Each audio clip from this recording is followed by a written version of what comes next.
right, so I guess it's time to begin. Yeah, no need to wait any longer. Hello again. Hi, everyone. Hello to those who are just joining, and thank you for waiting, everyone who's been here for some time. We see lots of highs and hellos in the chat, and let's keep doing that. We hope that today's event is going to be the place and the time for us all to communicate rather than us lecturing about very useful things. So my name is Anna. I'm going to be a moderator today. I work at Great Education Center in marketing, and I'm really honored and happy to present to you today to introduce our teacher trainers, Lydia Simak. Lydia, wave hi. Hello everyone. Happy to see you all. Lida is a CELTA trainer. She is also the academic director for young learners, a certified teacher with years of experience and the guru of everything related to teenagers and young learners. Lida and I prepared together for the CPE exam, and she's my, for Delta exam. Yeah, and she's Delta module 1, yes. Yeah, for Delta buddies. Yeah, Delta buddies. Yeah, Chris, our teacher trainer here too. Great. Say hello. Hi, everybody. Yep, that's me. Chris is a CELTA trainer and a teacher trainer. He's the author of the materials for exam preparation, including IELTS, and has years of experience, has taught every single age group, if I remember the previous meetup correctly. That's my, stealing a bit of ideas from there. Yeah, and has lots of experience. Andrew Pigarev, teacher. Hi there. Hi, everyone. Nice to see you here today. Andrew is our teacher trainer for CELTA, CELP and CELTES. CELTES. Right? Mm-hmm. CELTES. Andrew's been with Grade since the beginning and has taught all the groups possible as well. IELTS Guru participated, also created materials for the online platform. So a really great company to talk about the summer and self-care and awareness and burnout, and link it all together with teaching, training, and professional development. But we thought that we would probably try and speak more about us as human beings in the first place. But before we get to talking about the things we've mentioned, I have a suggestion to play a little game here today. We've prepared a short quiz for you, which is it's a simple game, guess the trainer. So I hope you remembered the names. We have Lida, we have Andrei, and we have Chris. I'm going to read, and I'm sure you know them because they are the superstars of the ELT world. So I'm going to read a sentence that's the fact that one of the trainers has given us. And I will kindly ask you to type in the chat box the name of the trainer who this fact is about. Okay? All right, let's try. So I'm reading out a sentence and you guys type in the chat box who you think it is about. Started smiling the moment he was born. So so we have Lida, we have Chris, Andrei, Lida. Let's see who gets more votes. Wow. Oh, okay. Well, I'm sure the trainers like smiling a lot, but the first one who was born and started smiling was Andrei. Yeah. Okay, now one more. Likes reading about biology and evolution. Who do you think it might be? Chris, Lida? Chris? Wow, that's so interesting. Wow. Okay, that's actually Lida. Alina has been watching lectures by Robert Sapolsky and lots of others, and yeah, so that's what she's interested in, and is going to share her experience today. One more, thinks teenagers are easier to teach than adults.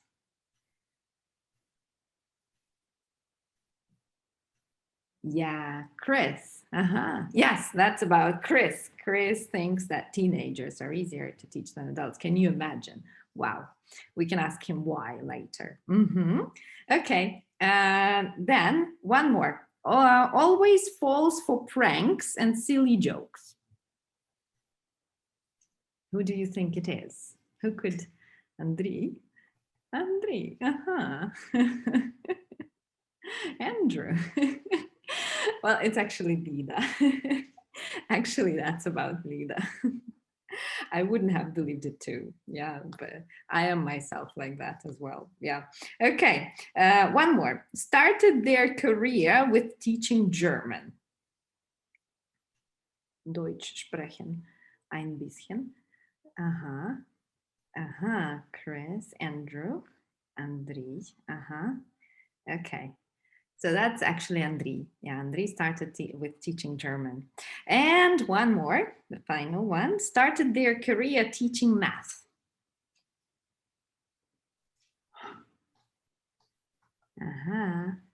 Chris. Chris gets most answers right. Yes, that was about Chris teaching math. Wow, numbers. Yeah, that's not about the linguists, most of us. Yeah, okay. We had a suggestion, and let's try and do that online right now. We thought that maybe we could ask you, the people present today, the teachers, everyone here at the meetup, to share one fact about yourselves. Just one of the interesting facts you want us to know, to remember, to smile, to read out loud. So let's just try, and if you feel like you have something to tell us, like we've just told you about the trainers, just from your life, from the childhood, from school years, from whatever, from work, from your personal life, as long as you can share it with us, please write something interesting about yourself to us in the chat box, if you feel like it. Okay? Mohammed, I love success. Great. Yeah, we do too. I can speak Indonesian language. Wow. Simanur. Okay. By the way, yeah, we have people from all over the world today at Meetup. Ukraine and outside Ukraine as well, and that's amazing. That's great. Okay. Indonesian. Wow. Yeah. Languages. That's astonishing. I learned Spanish and German. Oh, okay, good. I have been learning French for a long time, now forgetting it gradually. I've been teaching at the same school for 33 years. 33 years, wow. I enjoyed learning English. Ludmila, Valentina has been teaching at school for 33 years. Ludmila has enjoyed learning English after she got bad mark when she was in the second form at school. You enjoyed? Wow, usually it works vice versa. I cried my eyes out when I got a 3 at foreign literature, Middle Ages. Then never read it again. But that's good reaction. That's excellent. I eager training. Mohammed, yeah. Good. My second profession, Victoria, is interior designer. Oh, that's a good one. Okay. Elena learned French at the university. Wow, amazing. Just perfect. Thank you very much. Thank you for sharing your interesting facts. We're going to move on gradually. Julia, all my childhood, my favorite game was a teacher. And now we can say that it's still, a hobby and a game and a profession. Yeah. Okay. Let's move on gradually to what we've planned to talk about. And we suggest, and I'm going to be shutting myself up soon, giving the floor to our speakers, to the gurus of professional development and self-care. So we decided that we would talk about the way we can renew ourselves, do things for ourselves, and develop professionally. And in order to talk about that, we asked ourselves a question, which we hope you did too. Why do teachers need to renew during the summer? What is that?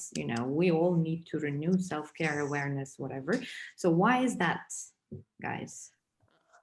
Can we first probably talk about the symptoms of, because some teachers might not realize that they need this, and they might not know that they have burnt out. So guys, what do you think about it, guys? I think that's something that might come unexpectedly, or you have some symptoms, but you never know what this is. And not realizing the problem itself, it's maybe difficult to solve it.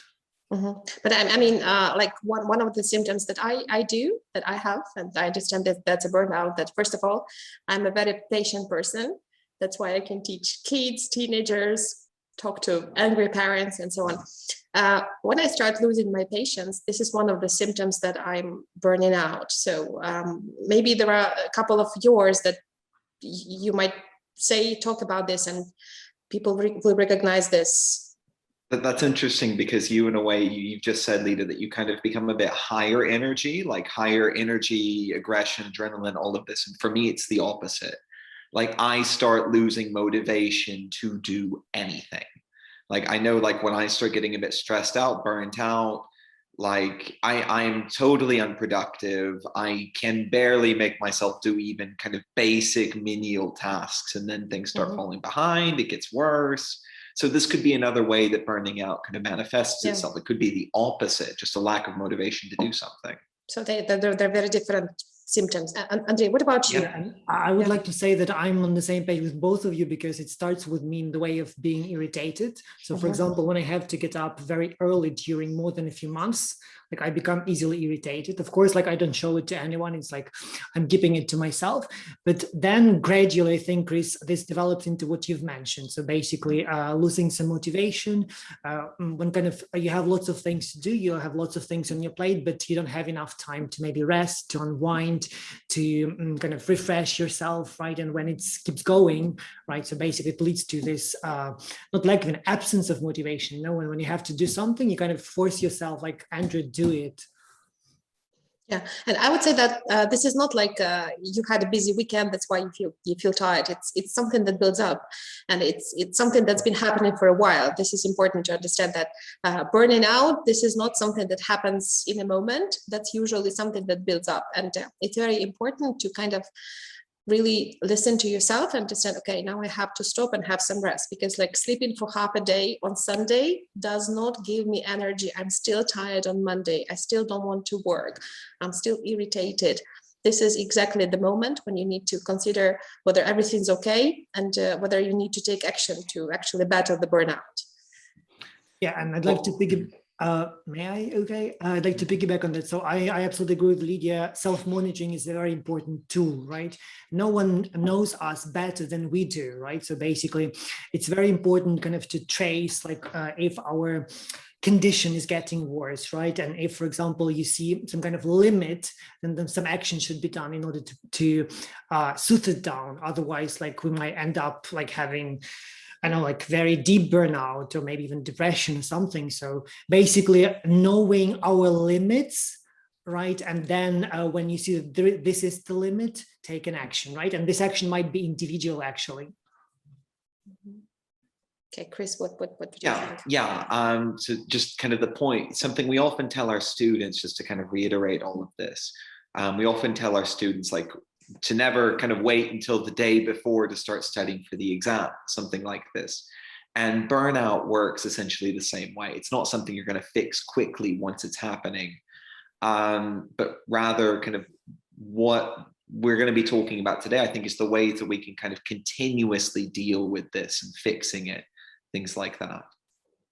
Yeah, I totally agree with you. Yeah. I would probably like to add like a point about myself. So I'm a more introverted person, which means basically that if I get out of my comfort zone for a lot of times, for a long time, if I stress out a lot and like I do it for a long time, maybe like 1 month or 2 months, so then like burnout is actually something that happens to me automatically, right? So actually I know myself a little bit in this sphere, right? So it's a good idea actually to trace what's happening with us. So so these are the symptoms that you are the best, like say the best monitor to yourself. So yeah, let's assume that, yeah, you understand, I've got burnt out. What should I do? I think the next step, this is really to look inside and try to understand what exactly causes the burnout. Because like, to me, there might be several options. First of all, it's too much work, just the amount of it. Second, I don't like what I'm doing. And third, I'm very tired of people. So these are my 3 points, my top. Guys, what about yours?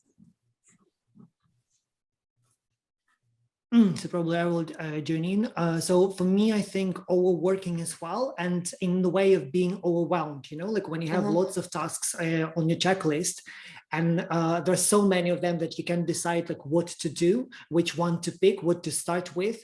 It's something that immediately blocks my mind, and I'm becoming unproductive. Like deadline pressure, yeah, something like this. Yeah, and this included actually, because you know there are some things that you have to do today, and because this decision-making process is is getting worse, right? You cannot make up your mind, you cannot start doing it, which is, I think, in a way, a very difficult thing to do. And when we talk about emotions, you know, like typically I'm quite emotional, maybe on the inside, but when I feel that I cannot express the emotions that I usually have, it's basically one of the signs that I have. For example, I want to keep smiling, I want to be positive, but something inside is different, right? So for me, this is the sign that like something's going wrong inside. Yeah, and I think to kind of build on Andrew, something you were saying, because I think you'll probably agree with me on this. When we go back to this idea of kind of having trouble deciding what to do, for me, I know it's the worst when, for example, I know I've got this deadline somewhere a month from now that I need to be working to meet, but I've got this that has to be done today. And because I spend so much time working on this today, I can't get started on the thing that's kind of looming in the future. And then it just, as it gets closer and closer, that anxiety just kind of builds up, because you know you have to have it done by that day, but you're so caught up in the day-to-day tasks that you're doing that it doesn't really feel like you're making progress towards something which might even be arguably much more important than the day-to-day stuff that you're doing. Yeah, I agree with you. Actually, this is the worst thing, is when you have deadlines and you know that some people are expecting something from you. This is the worst thing, like, because if it's some kind of a project, like no one will die if it puts off, you know, but if this is something when people are expecting, this is really something that adds to your depression. Okay, so can we first talk about people maybe, and then about deadlines? Yeah, because I have an observation.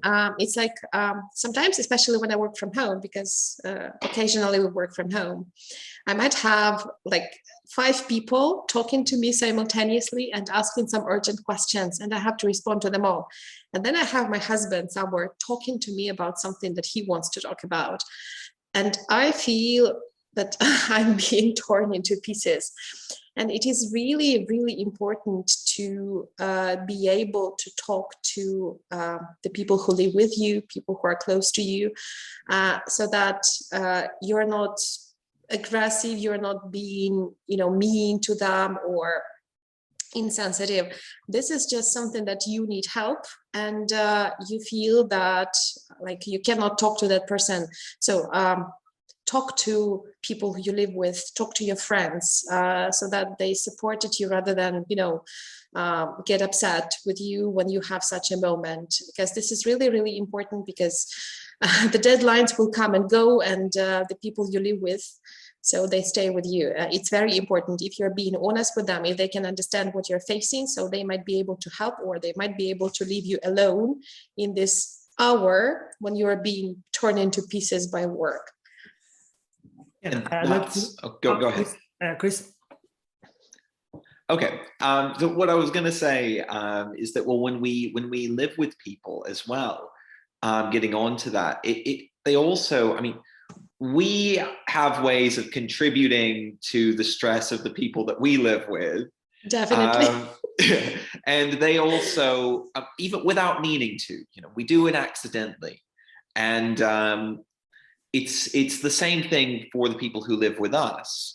When they come and talk to us. I know, for example, when I'm working on online CELTAs, we've got the observations that we have to do. And occasionally when I'm observing at home, my partner, she'll come up to me and start to say something, and I just have to give her the no, not right now. I'm focusing on something else and I can't listen to two people at once. But we've talked about it, and we've also set this boundary that, you know, in such a situation, you know, just sorry, it's not personal. I've got to focus on what I'm doing. Even though it looks like I'm just sitting at the computer and typing, that I'm actually doing something rather intensive and I need to focus. Andrew, what were you going to say? Actually, I agree with you in terms of healthy boundaries between your work and, for example, your private life and other things, especially when both of these kind of are intertwined and they affect each other. And, you know, like when there are some things that you have to do, right? So the better half, or someone you live with or someone you work with, right, should understand this. So I think that if these limits are kind of violated, yeah, this might lead to some kind of pressure, right? You know, like some kind of anxiety, especially when it keeps going, right? So this is something that is definitely worth thinking about. And I'd actually like to pick one point that Lydia has mentioned about 24/7 availability.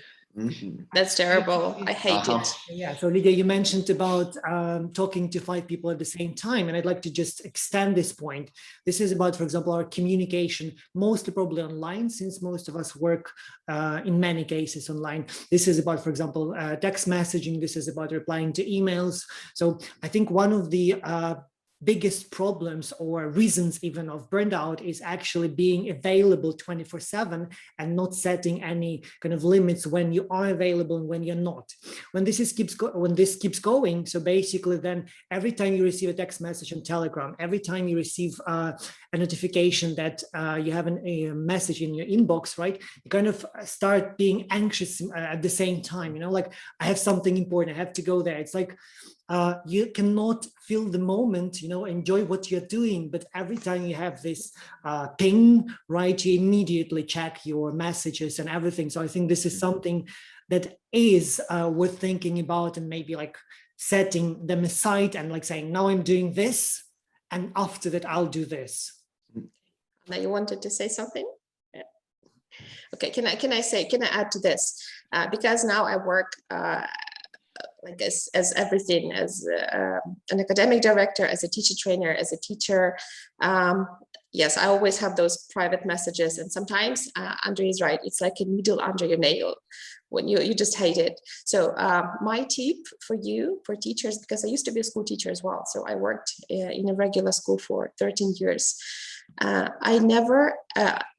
avoided this because I never took the work home. I never ever checked anything at home. It was only the final tests at the end of the year when I had to check them, because there was like necessary to do it as soon as possible, that I never prepared for lessons at home. I only did something that I enjoyed. For example, my students enjoyed, I had Friday songs, so I was selecting some songs and lyrics and prepared tasks for them to listen to.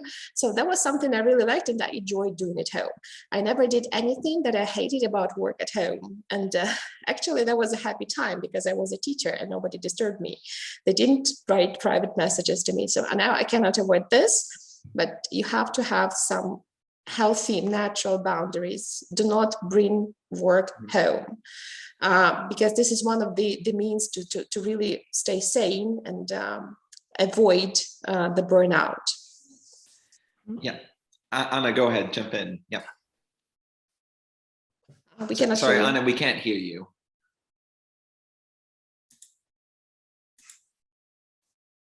Yeah, so you have to. Okay. Yeah. Not yet. We cannot hear you. Okay. So maybe yeah, I can jump in while Anna's fixing all this, because what I wanted to say, oh, you're back. Did you get it sorted? Yeah, go ahead. I'll say that. So what I wanted to, well, actually, this is an interesting point about this availability, because this is an experience that Andrew and I had together, because we were working on a CELTA course together, actually.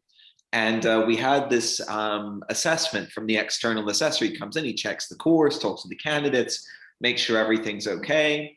And he makes this comment about halfway through our meeting with them. He says, well, yep, talk to them. They said you were available 24/7, which I found a little bit worrying because I'm not sure that's good for your health. And kind of when he said it, I started thinking back to my own experience. And I remembered that I had a long time ago worked with another trainer who at the time she'd had a child recently. So the child was still very young and she was coming and doing CELTAs. And she said, look, we're finishing the workday at 6:30 because I've got the sitter until 7 and nothing's getting done after I get home. And somehow all the trainees survived and they all actually did pretty well. And I think that can be one of the shifts, because we always do care about our students, our trainees. We want them to be successful. But this comes back to drawing this line and creating this boundary of they're not gonna, it's not life or death. They're not gonna die if they don't get the answer to this right now. Nothing bad's going to happen if we're not doctors, for Christ's sake. Exactly. Yeah. Okay, and Doctors, I may jump in. I may, yeah. Yeah, I actually would like to pick one point that Lydia was mentioned, about not working from home. So I'm not very strict about that. But once I read a very good point about improving sleep patterns, because at some point I had difficulty, for example, falling asleep, or would wake up a few times during the night, or would wake up very early in the morning and then wouldn't be able to fall asleep again. So basically, one very small tip would be never work in your bed. I mean, when, for example, you would like to sleep in a bed, just do this thing in the bed, right? When, for example, you would like to work, sit on the couch, sit at the table, sit in the kitchen, but not in the place where you sleep. And, it worked for me. So at the moment, I don't have any problems with falling asleep. It just takes me 10-15 minutes, despite any anxiety that I might have at the end of the day. And that's it, works really well. That's actually a good idea. I would say sometimes it's impossible not to work at home, but I would say you need to have a special workplace that is for work, and it shouldn't travel with you all over the flat or all over the house. So ideally, what would be perfect, is you close your laptop or you turn your computer off and the day is over. So learn to finish the day, because if you carry on working, if you carry on thinking about it all the time, this is something that actually burns your energy and burns you from the inside. Yep, exactly. Anna, we cannot hear you. Mm-hmm. Chris, what do you do? Do you do the same? Now? Yes. Yeah, we can hear you. Oh, sorry, thank you. I just wanted to ask everyone here in our room, in our meeting today, to share and to comment if you guys agree, disagree, if you feel that it's about you. You can either show us some reactions or type something in the chat. I just hope that you can join our conversation. We see that we have so much to say about that topic. It's a burning question. So Vika here in the chat, she says chronic stress may lead to physical symptoms like headaches and stomach aches or intestinal issues. Right? Yes. Yeah. If you think that you wanted to comment something and say it, we can also unmute you. Can you please type a message into the chat box, and we will then unmute you and talk to you in live right now, okay? And we're going to go on with our plan, with our topic questions. Guys, sorry for interrupting, but just some housekeeping things. Yeah. Okay. All right. Yeah. Probably while, yeah, Chris. Mm-hmm. Go ahead. One more. Because I wanted to change the topic slightly. So if you have something to say about what we're talking about. Yeah, let's go. Moving to working conditions.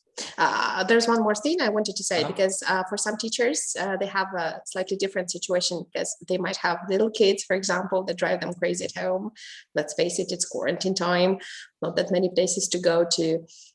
So for some teachers, going to work, it's actually savory. So they have a different situation when the routines from home, taking care of kids, drive them crazy. And sometimes going to work, spending time there, it actually gives them more energy. So when you go to work, really try to change the environment, the conditions, the way you feel, play a different role, because this is something that actually sometimes helps you forget about the things that bother you, really bug you at home. So if you have problems at home and this burns you out, then find some pleasant things at work, to drift your mind off this.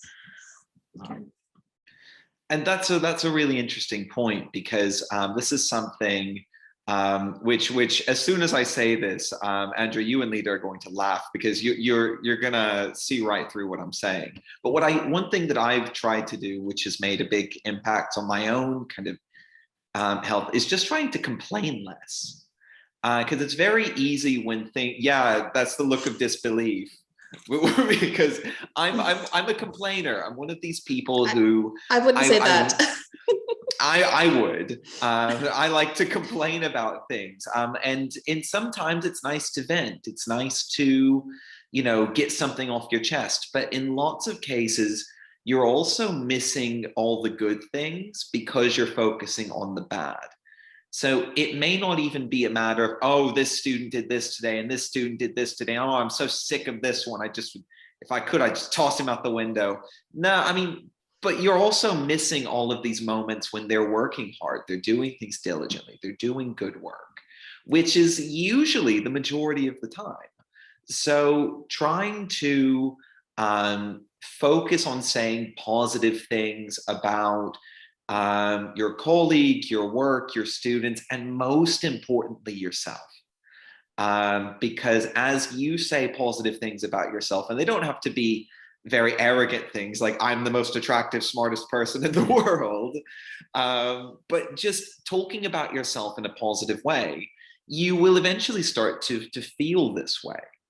And if you constantly kind of tear yourself down and are very self-critical, you may eventually start to convince yourself that you're right. Or at least feeling better about what's going on. Right. Or one more thing. So Chris, I don't think you're a complainer type, like 100%. Not a whining type. Yeah, I think definitely. You complain about relevant stuff. Your feelings with. Yes. And I just like to, maybe it's not a very good piece of advice, but still, like, maybe you have a friend of yours, a colleague of yours who is good at listening.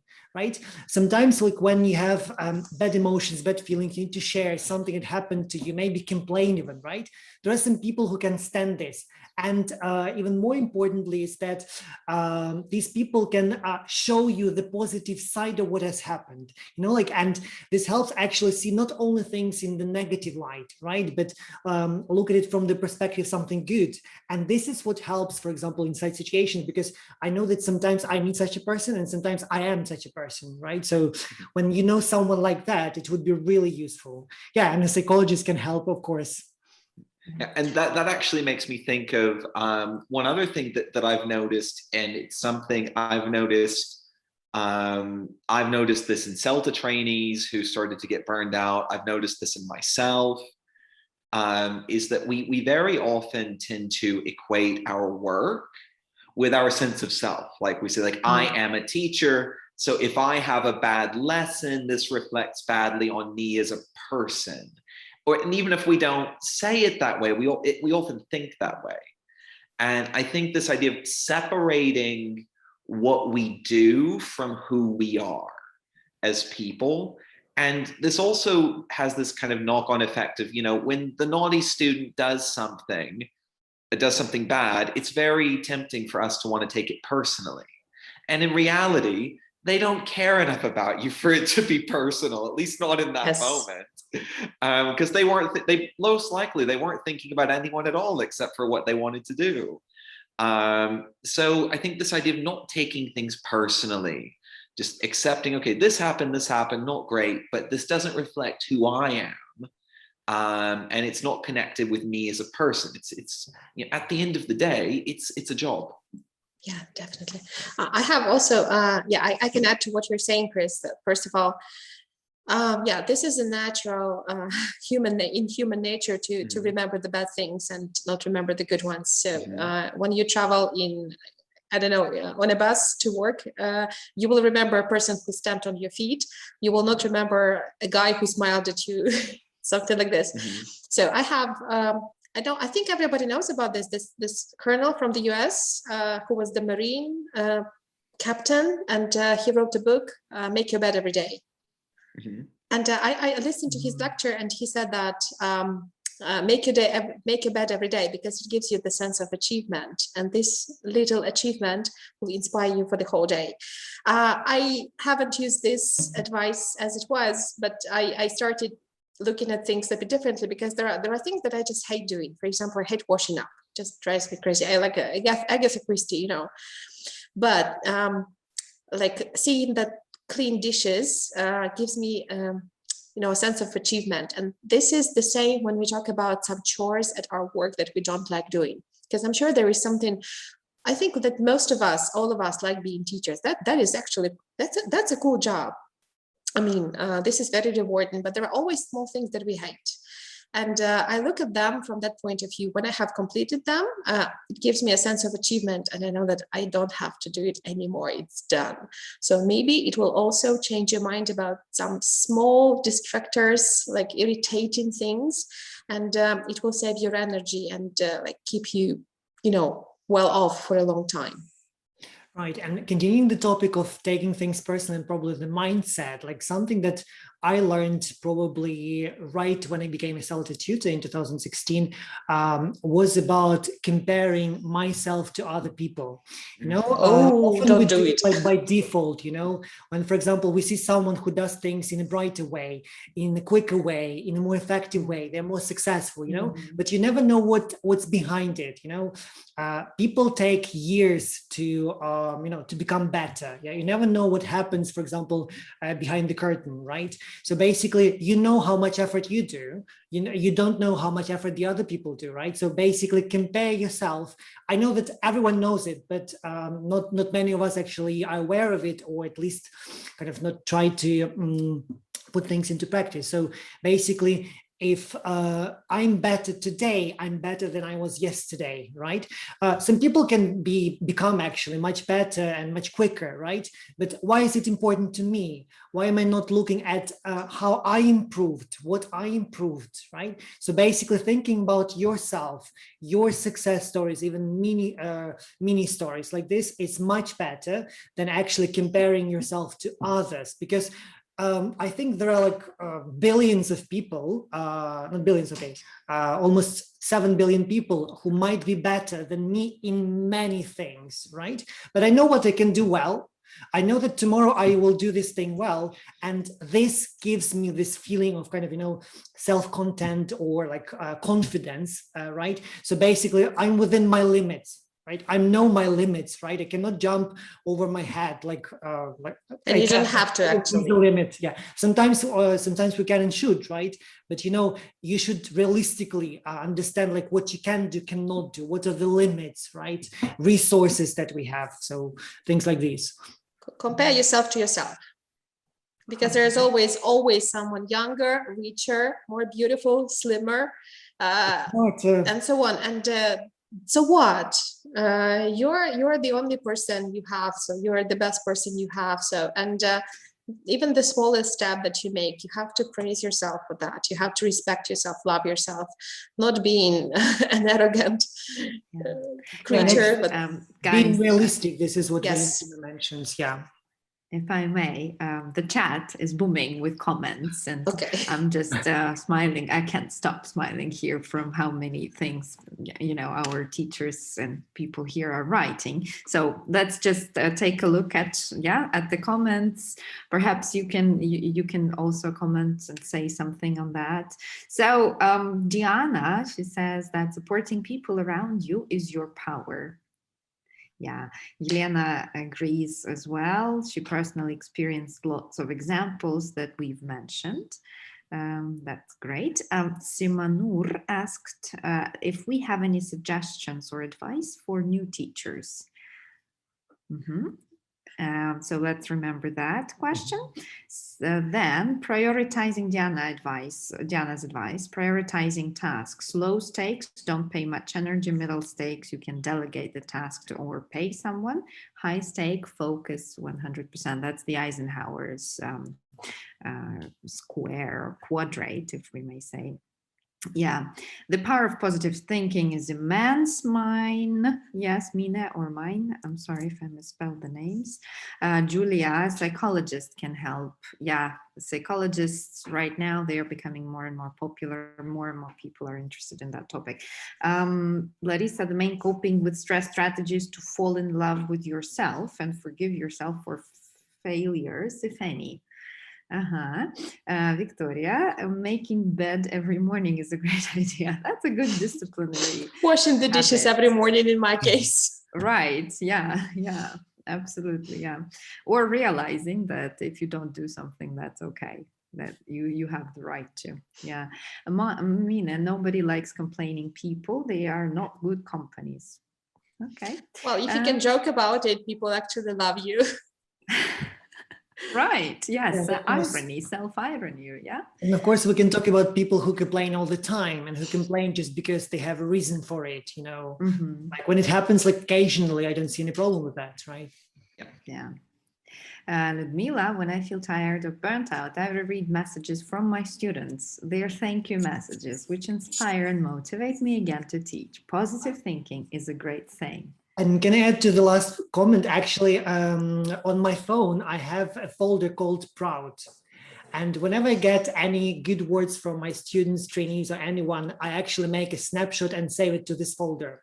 And whenever I feel down, I actually open this folder and just look through these things. And sometimes I might even have tears in my eyes, you know, because there are some kind of genuine things that can, you know, touch like the bottom of your heart. And that's a very good piece of advice, right? So basically remembering good moments. When we feel bad, we typically don't remember something good, right? And when we have some kind of source of this positivity, even like in words, that really might help.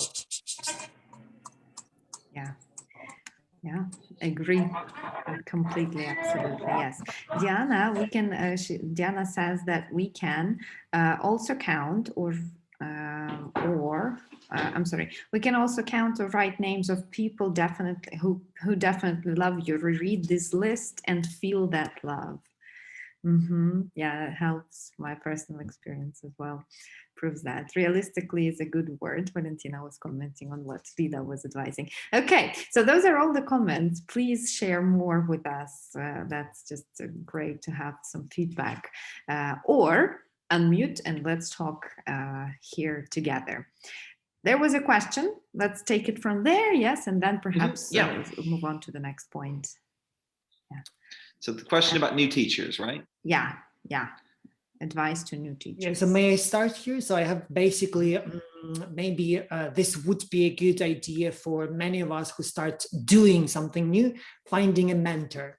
I actually think that if you know someone who can do what you're trying to do, starting to do better or well, this could be someone who could actually walk you through this process and help you whenever you fall, right? So basically, someone who you can ask for advice, someone who can give you a tip, someone who can say you like, don't do this or do this, right? Or someone who can let you make a mistake and then help you actually reflect on it, right? So basically, a more experienced person in what you're starting to do is a good kind of helper when you're making the first steps.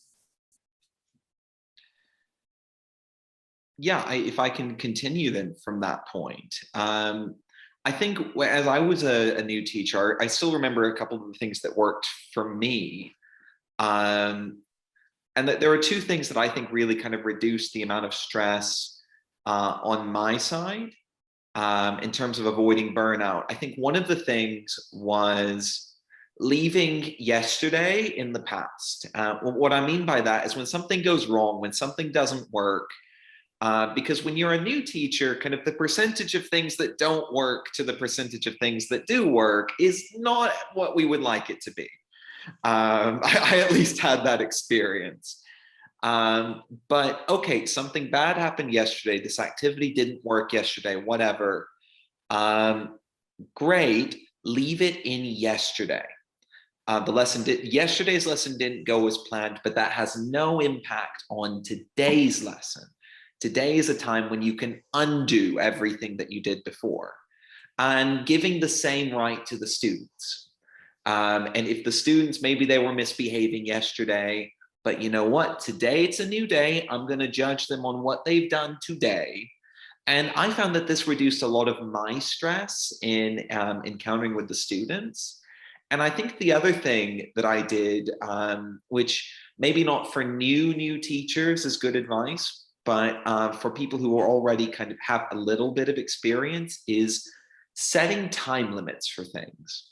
And I don't mean setting time limits in the classroom, but for example, something like lesson planning. Lesson planning will take as much time as you have. If you've got an hour to plan your lessons, you will somehow plan lessons for an hour. If you've got 10 minutes, it will somehow take 10 minutes. So what I would say is think about how much time reasonably it takes for you to plan your average lesson and try to stick to that. You know, if that's half an hour, that's half an hour, great. Try to keep to that half an hour. If you find it takes you less time, fine, you might, and this will also, by doing this, you'll also find that you finish quicker sometimes. And when you do have something challenging to teach where you might need a bit more time in preparation, suddenly you've got it because you've been disciplined with your time for your other lessons. So you're not in a rush, you're not in a hurry. Okay. I have 3 pieces of advice actually for young and new teachers. If you're, my first piece of advice, if you're a young and a new teacher in the company, do not make out with your colleagues at the first party. That was a little joke, but don't do it. Yeah, Chris is nodding. He knows what I'm talking about. The second piece of advice, when you're young, you're probably closer to your teenage students, and sometimes you want to be their friend. Keep in mind that you're not a friend, you're a teacher, so you don't have to satisfy them, and they have to like you, but you don't have to do it. You know, I want you to like me, guys. That's why I listen to the same music as you do. So because according to, like, we're all apes, and I like reading about anthropology. So if you're not the ape they respect, they will not learn from you. So you have to, first of all, win they need to like you and they need to respect you. You have to find the way to do that. This is the first thing. But the second thing is that you have to create the atmosphere in class of trust, the atmosphere of trust, where making a mistake is not a crime. And if you do that, if you manage to do that, if they're not afraid to say something, to speak, to make mistakes when they speak, because we're language teachers, this is actually the perfect environment to teach them and to help them experiment with the language and so on. So probably, I hope that my pieces of advice will help you get started. It's nice if you ask more specific questions, by the way. There are questions, and I guess we can take a couple of them and answer. What advice could you give me before attending CELTA course? What books maybe read? My piece of advice, have a week of vacation. Because this is a super intensive course. This is much better preparation than reading course books or reading methodology books. Chris, you can add. Yeah. Andrew, go for it. Oh, thank you. So my tip would be actually planning this time. So when we talk about, for example, a full-time CELTA course during 1 month, this is not actually a trip to the mountains. This is not the time where you have lots of opportunities to relax. So it's a good idea actually to channel your energy and direct it towards like getting this knowledge, getting these skills, and doing almost nothing else. Just if you plan, for example, a 1 month course, make sure that you don't do anything else important which might steal time from your course, because basically being distracted is one of the serious things that we come across on the CELTA course, right? So get rid of all the unnecessary things during the time of your CELTA course. Family, work, lessons, whatever, you do not exist. Seldom. Yes, so this is a month for you. No work, no time to cook your family 3 meals a day. You will have barely time to cook something for yourself, eat and sleep. So just consider that. And one thing that I can add here, one that I very often have seen, and I've got a really awful story that comes with this one, is don't think about the grade. Oh, yeah. I've got a story about this. I did have a woman once who came to me on a CELTA course, who first thing she said was, how do I get an A? Okay. Determined, many of us as teachers were perfectionists. Well, she put a lot of pressure on herself throughout the course. And we could see her kind of cracking from the pressure as she went. What got worse was that she didn't reach this point. So when I'm giving her my feedback, she's got at this point in her mind that, well, I'm an A, so I'm going to be fine. And so she's not really listening to the feedback which I'm giving her. She finishes with me and she thinks to herself, okay, Chris is just strict. He doesn't like me. I'll go to my next tutor and I'll show him. And the next tutor was even stricter with her than I had been. And when she had this realization come across of, maybe I'm not an A, maybe I'm the one who doesn't get something, it basically broke her. She was almost, would hardly say a word to anyone for 3-4 days, would teach her lessons, but kind of very dejected and disappointed. And I think that's the real risk. Because I think, Lida and Andrew, I think you'd support me on this. What I find, the ones who come in wanting to learn and grow and take as much as they can, they are typically very successful and they really get a lot out of the course. The people who come in thinking, how do I get an A? They typically struggle the most and really have the worst time. I would say that people are so different, and they have very different ways of learning, getting information, digesting it, using it in practice, and they have very different results when CELTA is over. I know that there are people who got a pass, but they became much better teacher later, because after CELTA, so CELTA, this is not the finishing point, this is the starting point, because the main work starts when it's over.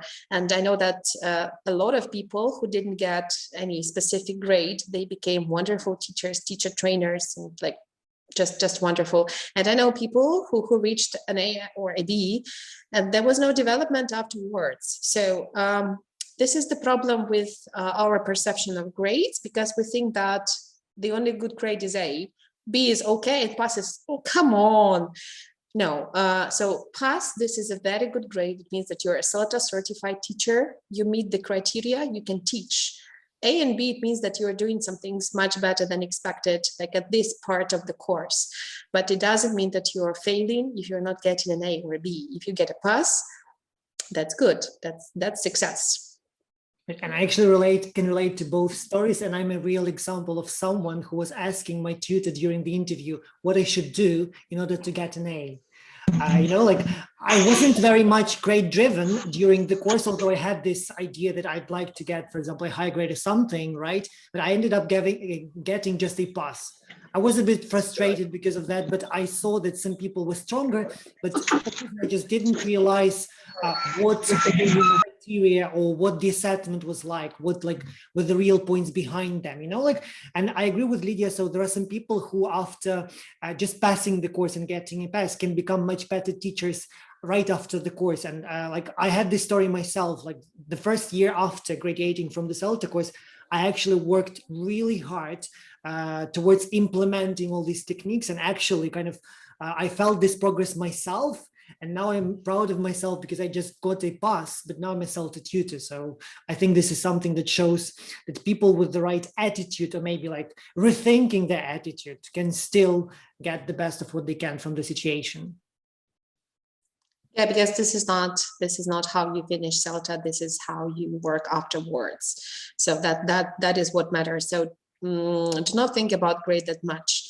And also, as a person who works as an academic director and who hires people, I do not look at which grade you have, whether it's pass A or pass B. Because what happens is you talk to a person, you understand that the person is normal, and then you ask a person to teach a demo lesson. And if the demo is good, we hire the person. If the demo is not good, I can tell you that we actually rejected people with Delta sometimes because they hadn't been observed for ages, and definitely they do not teach the way we wanted grade here. So grade is nothing.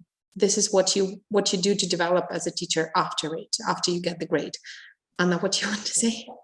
Yeah, my marketing side just can't stay silent at this point and can't help saying that we do hire teachers only with international qualifications. We are very proud of that. More and more teachers of English are actually right now studying with us at our teacher courses and at exam preparation courses. We see the tendency that language certification is also one of the aims. CELTA boasting a bit, but still lots and lots of people, full groups, waiting lists for June and July. We are looking for students for our CELTA group courses. So if you do know someone who would like to study almost for free with our CELTA candidates, please come see us, see our site. I mean, great. We're going to send you the link to it in the chat. If you are willing to work with us, we are currently looking for teachers for our corporate department. So there's a vacancy open. And I'm going to talk about TKT CELTA a bit later. Too much marketing is too much as well, not to overload everyone. So more comments coming up in the chat. Valentina, she's saying that attending professional events, either face-to-face or online, help to grow both professionally and personally. You feel as a part of a team of educators, and that helps to build ELT confidence. Right, and we have a feeling that we are missing our offline conferences and events a bit, right? Yeah, very much. We are, yes, and we are very much looking forward to the quarantine being lifted to meet everyone face to face. If you support that, if you are willing to meet face to face, please let us know in the chat. Victoria, she's saying that she's giving another piece of advice to avoid burnout. Do not prioritize your schedule, but schedule your priorities. It will give you the energy, right, for more achievements and coping with mundane things.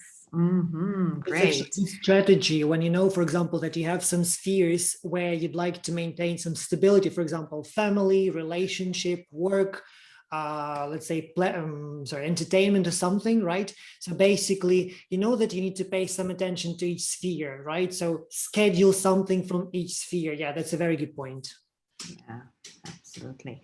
Mohammed, the big question for many people who try to study English language as a second one, how could these persons improve their listening skill? I mean, how for them to catch up what the native speaker says? That's a whole webinar course. That's not something we can answer here in a live stream. I would say connected speech. You can Google it, and this is one of the keys. Why you don't understand native speakers? Connected speech. If you're a little bit more experienced, there is someone who's doing a lot of research right now specifically on this topic and developing listening skills with connected speech. His name's Richard Caldwell. The website soundinaction.co.uk, I think. He's written 2 books on the topic, and they're good. So that might be an area if you're interested in this field. Can you drop the name to the chat, Chris? Yeah, Richard Caldwell. I'll just write it really quick. And probably if these are beginning learners of English, like something that helped one of my students when they were at the pre-intermediate level. For example, when you have recordings from any student's book, right, it's a good idea actually to listen to the recording and read the script, but read it out loud. Or maybe like silence the speaker, or maybe turn the volume down a little bit. So basically, so that you can try and produce like the words in the same way, with intonation, with the right way of articulating and everything. So something that might kind of get this person closer to not only understanding but pronunciation. Yeah, there's an extension of that activity is actually suggested by Caldwell. One thing you can ask them to do is if there's somewhere where they fall behind or they get stuck, asking them to circle it on the page or just make a mark there while they read, because this also gives you what to come back to and what to focus on for the things that they're struggling with. So lots of directions you can take such an activity. And there are different ways of understanding, and I don't know exactly what you mean by listening skills, because sometimes people have problems like getting the gist of what they hear, like understanding. Sometimes they fall for distractors. They might not, they do not stare hearing any unknown words and they get confused. This is a different situation. Another is when they cannot do a listening task because they don't know the strategies. So sometimes it's connected speech, they just literally don't understand what people say. So it depends on what exactly the problem of your students is. So you have to actually identify it. And yeah, and I agree with Chris, it's a series of webinars. So yeah. Okay, one more question. If I have never passed any exams for teachers, which one should I start with? CELTA! No, CELTA. Or Exam. Представь, то есть больше часа. Exam.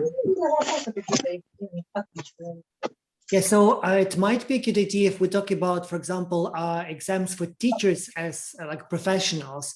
It might be a good idea to find some time and start preparing for TKT.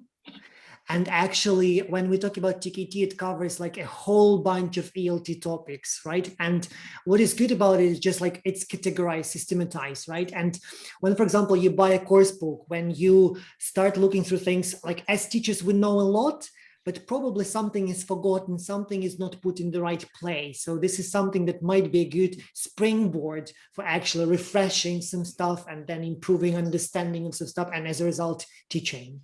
Andrea, I totally agree with you. This is a very good way to refresh the terminology, to some teaching context and so on. On the other way, if there is nothing to refresh, if you don't have any primary, not primary, but like essential qualification, then TKT will be difficult. It will be useful, but not as useful as if you take CELTA first and then move somewhere to any direction. So I would say CELTA, this is the core qualification I would recommend to anyone, and no one will regret it. Yeah, and prior experience isn't even a prerequisite for the CELTA. It does have this reputation of being some sort of, I don't know, black belt for teachers, but that's not what it is really. It's a course which focuses on the fundamentals of language teaching. So if you haven't got any formal qualifications, or maybe you've got them but you're not sure, it's been a while and you need a refresher on just the basics, because we all do from time to time. It's a good option. Can I jump in? And also, for example, you might be a qualified teacher, but the problem is, like, for example, in Ukrainian universities, they do not really, they say that we use communicative approach at schools, but this is very different from what communicative approach is. And the problem is that we're not properly taught at universities how to teach. So I would say that if you don't know, that's what happened to me. I wanted to improve something. I didn't understand what I want, but I wanted to change something, like to move somewhere. And that's when I did CELTA, and I was 13 years at school first. And I had been trained at a Ukrainian university. So I would say that even though you might be trained at a university, just consider how much it resembles CELTA, because some of them are really good and you don't have to have CELTA afterwards, but most of them are not, unfortunately. So CELTA is a must. Right. But we, if I may, Lida, as always, I want to jump in with some promo part. boasting a bit, proudly saying that we are the biggest CELTA center in Ukraine and in the region. We do run CELTAs online, offline, part-time, full-time. And right now we're accepting applications for September already. CELT-P and CELT-S courses that have the Ministry of Education support, the GRIF, as we call it. It's the Ukrainian license from the ministry. Those are CELT-P, CELT-S courses. TKT preparation, we're also looking for, accepting teachers who are preparing for TKT, and Lida is one of the course tutors for that. Everyone today here, Lida, Andri, and Chris teach CELTA, CELT-P guys, CELT-S too, right? Yeah. Okay. Yeah. Okay. We do have more comments in the chat. Thank you for everyone for such an active participation. Wow. Great. Okay. So the question is, Yulia says that CELTA is her aim for next summer. Hopefully that aim is going to be fulfilled at the Great Education Center. Ludmila says that Chris is strict and amazingly helpful. I appreciated the time being on CELTAS and the team of our tutors. Thank you from the bottom of my heart. Thank you, Ludmila. Now, Chris, you're not going to get a burnout. Just keep reading those nice words. Yeah. Can I make a comment about this? There is a comment from, I think it's mine. I hope I am saying the name right. I apologize if I'm not. So she's asking, can you give us tips and advice on what you can help refuel the teacher's brain? And so I can say for myself, when I'm in a new company and people don't know me, I never say I'm an English teacher, because they immediately start asking me how to learn English by sitting and not doing anything, and saying every time I say something, they say, yes, but I never say I'm an English teacher. I say that I'm an examiner, a trainer, whatever, because I hate talking about my job when I'm having some rest. And that's why I have hobbies. That's why I like reading about biology, everything, just because I have interests outside CELTA, teaching, teacher training, and this is something that helps me refuel my soul and my heart.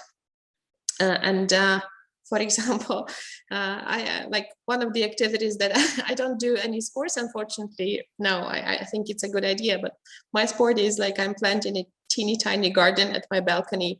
So there is always something that I'm very happy to do when I don't work. So you need to have something that you really look forward to as soon as the work's over, to read something, to listen to a lecture, to do some sports, to take any hobby that you really, really like. And it's not connected to your job, please. And this is something that refuels me personally. Guys, what about you? Yeah, if I can add on to that, that's something for me as well, because for me it is sport. Observant people will notice that my hands are bandaged at the moment because of it. But having something which isn't teaching, which you can be passionate about, that you can go to, forget about your job for a little bit. I know for me, I had a hobby, like a sport that I did as a teenager that I really loved, but I felt like I couldn't get back into it because I never had time. And I was always, I don't have time. I'd love to, but I don't have time. Last year, I actually decided, well, you know what? I'm going to make time. So what I did is I arranged everything and I set up my schedule. I said, okay, well, this is probably going to be a hard schedule, but I'm going to do it for 30 days. And I'm going to make myself do it for 30 days. And after 30 days, I'm going to reevaluate and see where we're at. There's a reason for 30 days. 30 days is the amount of time it takes to build a habit that lasts. So I've already kind of tricked myself by saying, I'm going to do it for 30 days, but then we'll see. No, at 30 days, I've already made a habit. I'm already addicted to it. So I can't stop at this point. And yeah, no interruptions, not even a day off that was voluntary in almost a year. Not because I've not been busy, but because I made it a priority, I somehow found time, and somehow everything else still gets done. So Andrew, what about you? Well, I actually absolutely agree with you and Lydia. I feel that if there is something beyond our work or outside our work or some challenging things that we do, it's something that actually distracts us from work. And actually, when we talk about work, when we work, typically we do things for others, right? This is something that we do, of course, to earn money, to get experience, right? But mostly this is for others.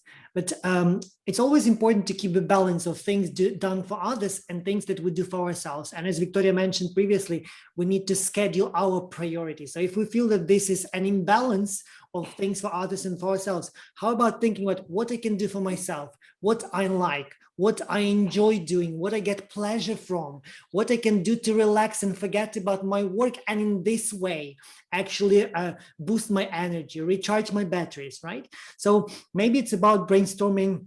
Like typically, let's say in autumn and in spring, I have periods when I'm overwhelmed and snow under. These are the times when, for example, there are lots of things to do and I barely find some time for myself, and kind of I end up having nothing to do that I like. I mean, like, you are so much into this work, but I think the most important thing is just kind of stopping and thinking, oh, I do it so much. How about thinking about myself, right? So maybe there is something that you really wanted to do, and it's like a good time now to start doing what you like, even bit by bit, even like having this 30-day challenge that Chris has mentioned, or finding something, if we work mentally, finding something that we can do physically. It could be a workout. It could be doing something in the garden, as Lydia mentioned, right? It could be going to the gym, like whatever. It's something that can help us switch our mind from one activity to another, and in the same way rest and gain energy. And never talk to your colleagues about your students. Really? I mean, yes, you can, but it's just I was a school teacher, so yeah. Sometimes I just don't understand the situation when you have a party, for example, and you talk about your students. Especially, like, it's good to talk about something interesting, like curious, to have fun, but not just complaining to each other about, students that irritate you or get upset you or something. Don't do that. Right. And just I'd like to pick on that, like one quick thing.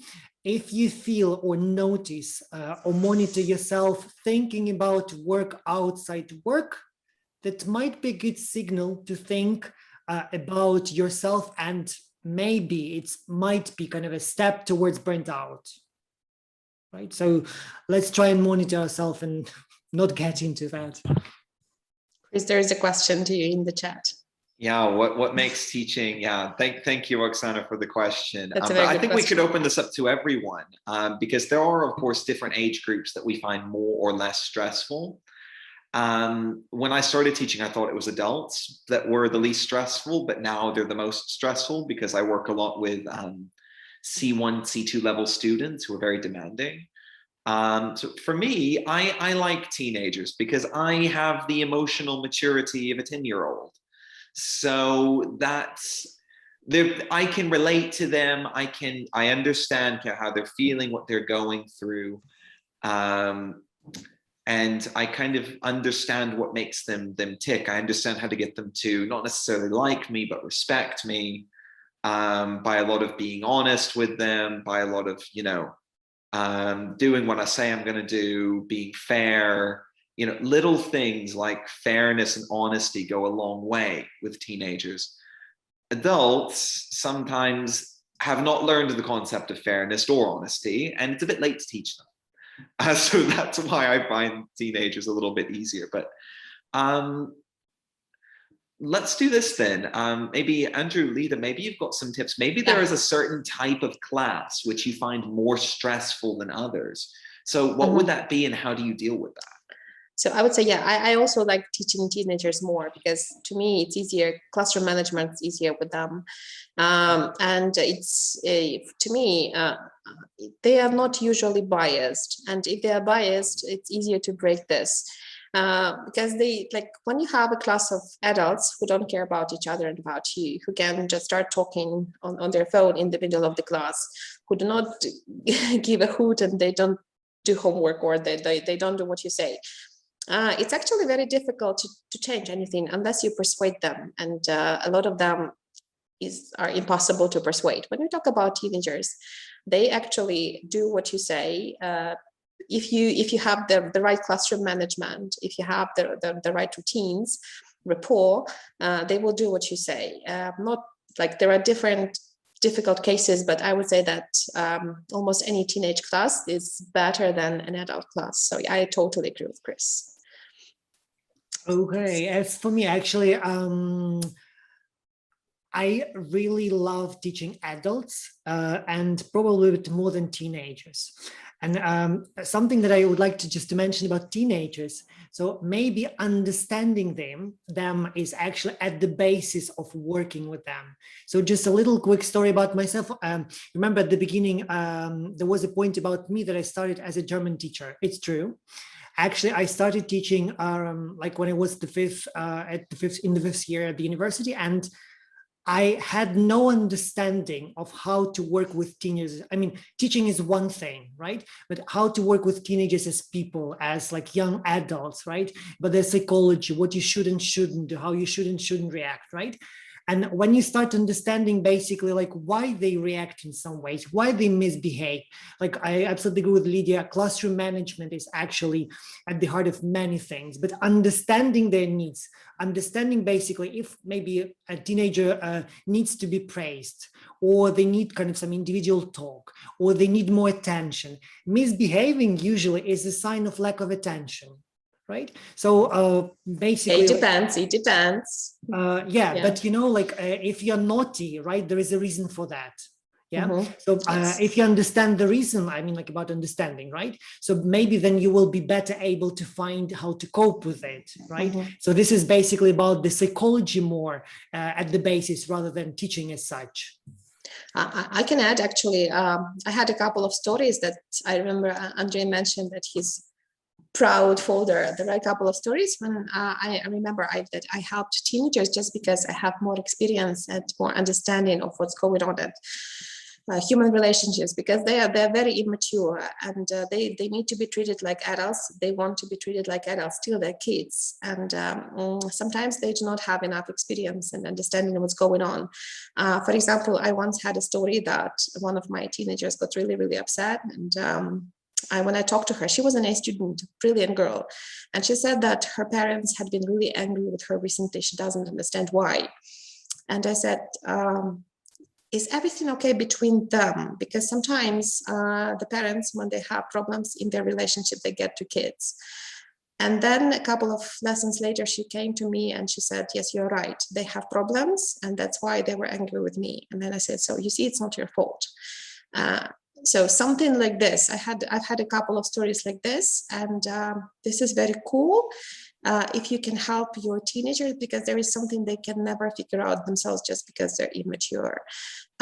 You might explain something they don't understand and make their lives a bit easier. They might share with you something they will never tell their parents. For example, when I was a school teacher, one of the girls, she was 15, she came to me and said, I'm pregnant, what should I do? She would never say that to her parents. So in that case, this is something, I cannot say it makes teaching them easier, but this is something that makes your work worth and important.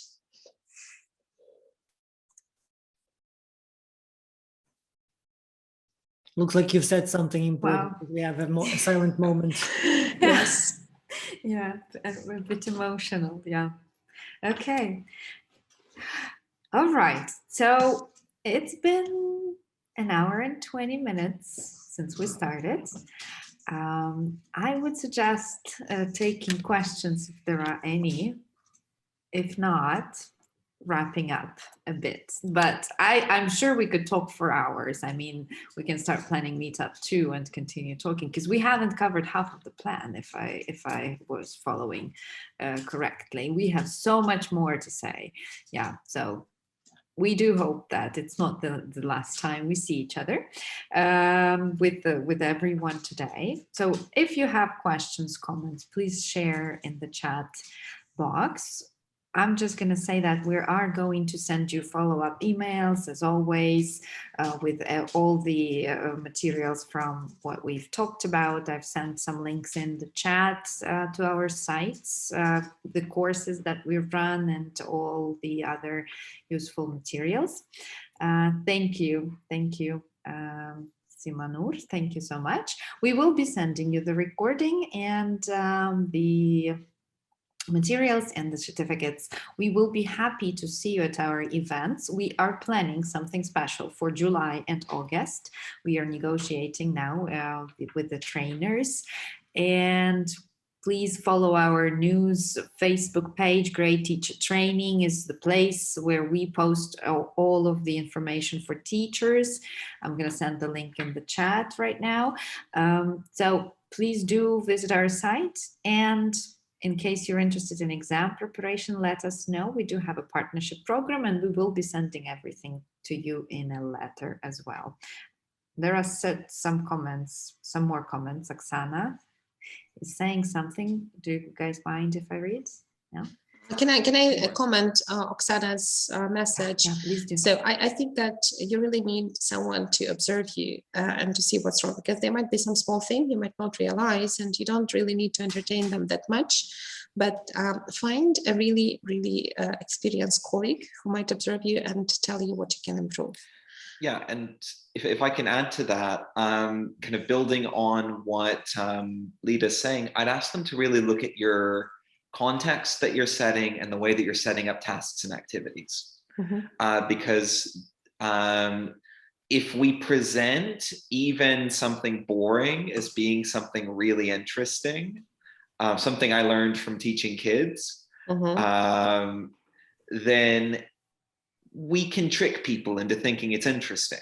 Because all we ever do in a classroom is make people come up with sentences or write sentences in a book. We really don't do anything other than that. We just dress it up in different ways. Yeah. But presenting it as something fun and engaging can be helpful. It's like, I remember I had a colleague who it was like, she taught amazing lessons to kids. It was like, wow, kids, look at the handouts that I've got today. And they fell for it. So, and not everyone can do that, but Chris is absolutely right. So we do the same things, but we dress them in different ways so that they and adults aren't necessarily, the adults aren't necessarily smarter than the children. So oh yeah, I totally agree. Totally agree with you. Yeah. Okay.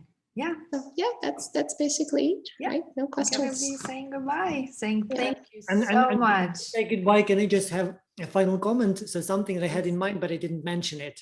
So scientists revealed that people who do not hug feel less happier.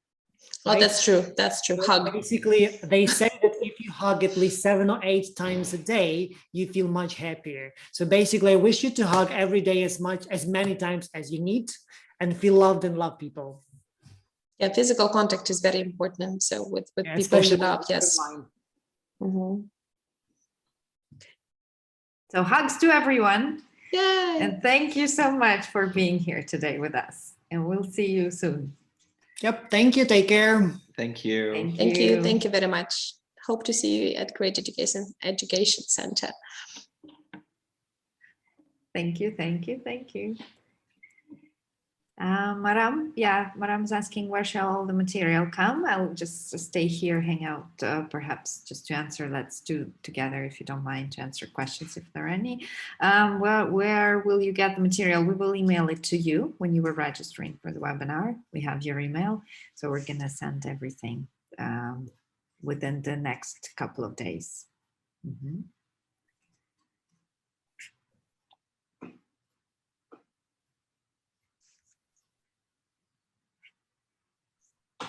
Thank you. Thank you so much. We're going to be finishing the session. Thank you, guys. Thank you.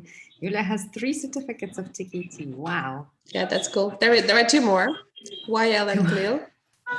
And Delta. And Delta, yeah, definitely. Yeah. Celt P, Celt S, Delta, yeah. Lots of options. I guess that's a question to you there. Which question? Did I work a grade? So please apply Yes, so why not? If you have the qualifications, the personality that would fit, yeah, why not? Just nothing is impossible.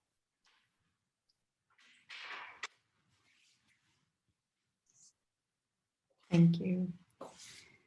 I mean, you mean you only have TKT certificates? Well, unfortunately, so ideally we would like to see CELTA. So please take CELTA, and I will be very happy to see you. So because like all our teachers, like almost everyone has CELTA. So unfortunately, CELTA is a must because this is the standard that we provide to our students, and this is what they expect to see. So yes. So ideally, you need to have CELTA. Okay. All right. So thank you so much. Thank you, Lida, Andre, Yeah, thank Chris. you. Thanks So to thank all you, the thank you, thank participants. you. Saying goodbye Good, for good. today. Bye, everyone. Yeah. Please do not burn out. Take care of yourselves. Do not leave only with the work. And so life is amazing, and it's much more interesting than only teacher training. So find the way to refresh yourselves, to feel alive, to have something to do outside the class, something to look forward to, not just work. And you will deal. And do not read newspapers. And don't watch news. Yeah, don't watch the news very carefully. Carefully, yes. Critical Yes. thinking, applying critical thinking skills. Exactly. Yeah. Okay. Thank you so much. Words of wisdom. Yes. I agree totally with everything.